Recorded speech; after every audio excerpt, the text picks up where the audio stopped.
Aloha, sports fans, and welcome to the Air, Land, and Sea edition of the Maui News Sports Report.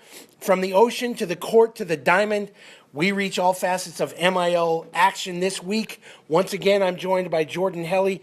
And Jordan, we have a lot to cover, so let's get right to it. We have to start for the second week in a row with the history-making MIL surf meet Saturday at Lahaina Harbor. This is the league that has been first with a meaningful transfer rule in this state, first with 8-man football in this state, and the first to define Divisions 1 and 2 by school size in this state. Now they're the first league anywhere in the world to have a sanctioned high school surf meet. 52 kids, 7 schools, made history Saturday at Lahaina Harbor. Yeah, historic day all around, no matter which way you cut it.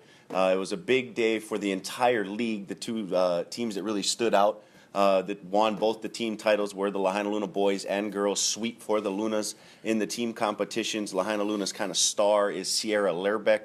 She won the girls shortboard division. She's competed in some tournaments around the globe. Has aspirations to maybe try and get on the longboard women's professional tour after graduation, so she's somebody to keep your eye on. In the girls' bodyboard division, it was a sweep for Kinke Kaulike. They went 1-2 with twins Ginger and Amber Prados. Bodyboarding along with shortboard, the two divisions that make up the team competition. In the boys, again, Lahaina Luna winning that competition. It was Nainoa Stewart for Lahaina Luna winning the boys' bodyboard contest, and then Na'ali'i freshmen, Kinke Kaulike, Lahaina Luna and Kinke Kaulike, kind of the two schools that kind of really shone in this meet, were led by freshman Cody Young, who won the shortboard division.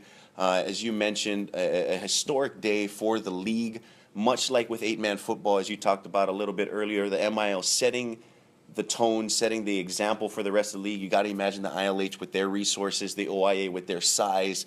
They'll be jumping on board, and for the MIL to put on a very successful meet on Saturday, I think it's going to open a lot of eyes, maybe kind of quell some concerns for leagues around the rest of the state, and it'll be a year or two before the rest of the state has jumped on board and we'll see some state competitions. All you need is 3 leagues to sanction it. We've seen the momentum on 8-man football. I think surfing's going to happen much quicker. No doubt. I believe next year is the year we will see a state high school surf meet.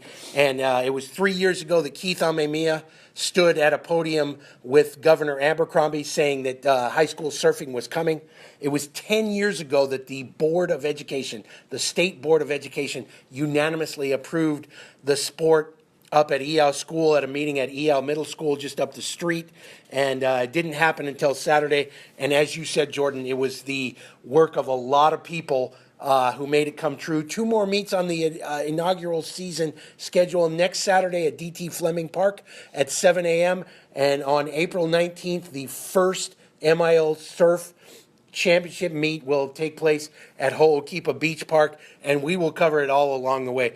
Other sports really getting going in spring action. MIL baseball finally really kind of getting on track after a lot of rain and a lot of delays.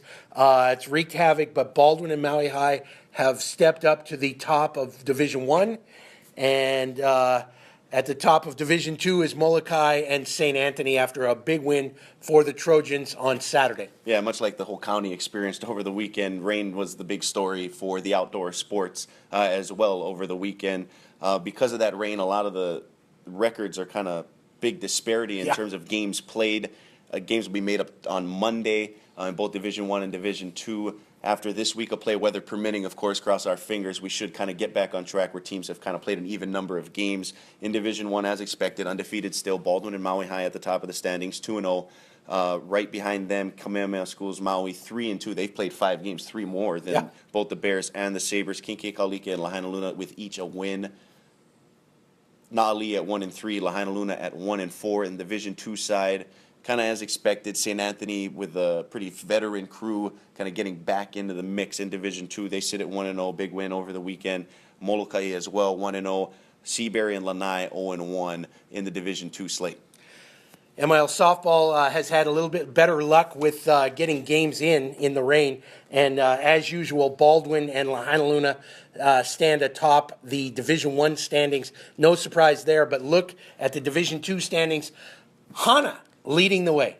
Yeah, for a school of less than 100 kids total, not 100 girls, 100 kids total, the Lady Dragons kind of seem to be in the mix, whether it's in the fall with girls volleyball, in the winter with basketball, and now with softball. And softball, they've been very good for the last few years or so. They sit atop the standings, 3-0, a game clear of Lanai, who is 2-1, Seabury Hall at 1-2 in third place, and then Molokai and St. Anthony still winless on the year, Division Two. Lady Farmers at 0-1, Lady Trojans at 0-2, and you mentioned it in Division 1. Baldwin still in command at 5-0. Lahaina Luna, there are only 2 losses to the Bears. Lady Luna sitting 5-2. Kamehameha Maui kind of peeking in, knocking on the door, if you will. A talented team at 3-2 in third place. Maui High and KK Kaulike each with only a 1 win apiece. Sabres at 1-5, Na'ali at 1-6. I'll tell you, in baseball and softball, the tournaments are going to be huge. I really think there's a lot of good pitching in both sports. There's going to be some upsets along the way that are going to make things very, very interesting. A little bit offbeat, a little bit unusual in tennis. Molokai has emerged as a contender in the boys' ranks. Yeah, they really have. A couple of big wins for the Farmers over the weekend. Rain again, kind of playing a factor. They had to come back at 6:30 a.m. on Saturday and ended up sweeping St. Anthony and Lahaina Luna in a couple matches to improve their record. They're in a tie for first place in their Western Division. Pono Chao, kind of the leader for that Farmers squad. He is a returning MIL champion. Won the doubles title last year with a partner who has since graduated. Is working with a new partner this year. They've used him in some singles.